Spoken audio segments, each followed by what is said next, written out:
Hi, and welcome to Unite for Literacy. This program allows you to read books in multiple languages.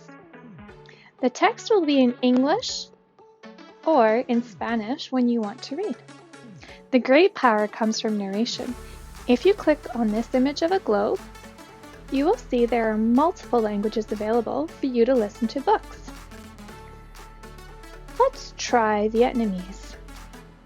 You will see that the texts have changed, and I can click on a book, and I can listen to it being read in English, but I can also listen to it in Vietnamese. To switch through the pages, there's a little gray arrow in the right, and that allows you to flip through this book. When you are done reading the book, you can either return using this button, or you can click on the top image of a book. If you want to change the language at any time, you just click on the globe, and it'll allow you to switch the language. That is Unite for Literacy.